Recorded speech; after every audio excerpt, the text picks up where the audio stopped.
ఇడ్లీ బండికి రిజిస్ట్రేషన్ వీధి ఆహార విక్రయదారులందరికీ తప్పనిసరి. వ్యాపారులు ఎఫ్ఎస్ఎస్ చట్టంలోకి.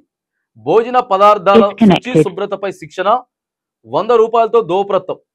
తొలుత హైదరాబాద్లో, తర్వాత రాష్ట్రం అంతటా 25,000 మందికి ప్రయోజనం. దేశంలోనే తొలిసారి ప్రభుత్వం కీలక నిర్ణయం కూడా తీసుకున్నదట. ఇక రోడ్లపై పెట్టేటటువంటి హోటళ్ళకి, ఇడ్లీ బండిలకి, ఇక టీ పాయింట్లకి, వీటందరికీ కూడా మరి ట్రైనింగ్లు ఇస్తా ఉన్నారు.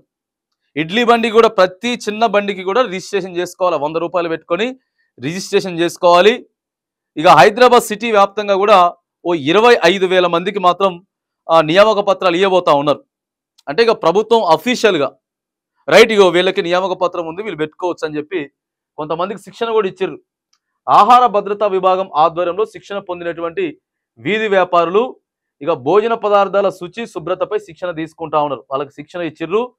దేశంలోనే తొలిసారి మరిగా ప్రభుత్వం అయితే కీలక నిర్ణయం తీసుకుందని కూడా కనబడతా ఉన్నది.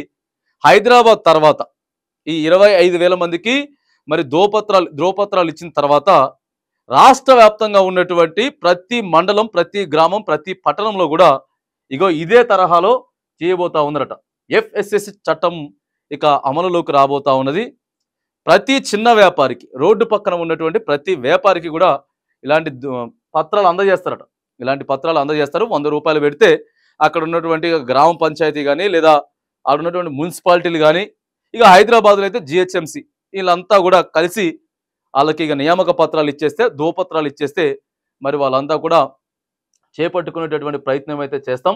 ఇక ఉదయం, మధ్యాహ్నం, నైటు 3 పూటలు కూడా ప్రజలంతా కూడా ఇప్పుడు బయట తినడానికే ఈ ఆన్లైన్ అది ఇదే మొత్తం సరిపోతున్నది కదా, తెప్పించుకోవడం ఇదే సరిపోతుంది. కాబట్టి వీళ్ళందరికీ కూడా మరి కొంత శిక్షణ ఇచ్చి శుభ్రంగా ఎట్లా చేసుకోవాలి, ఏం చేసుకోవాలని చెప్పి ప్రతి ఇడ్లీ బండికి, ప్రతి చిన్న చిన్న హోటళ్లకు, ఫుట్పాత్ల మీద ఉన్నటువంటి, రోడ్ల పక్కన ఉన్నటువంటి అందరికీ కూడా మరి ధ్రువపత్రాలు ఇవ్వబోతా ఉన్నామని చెప్పి రాష్ట్ర ప్రభుత్వం ఇక్కడ చెప్తా ఉన్నది.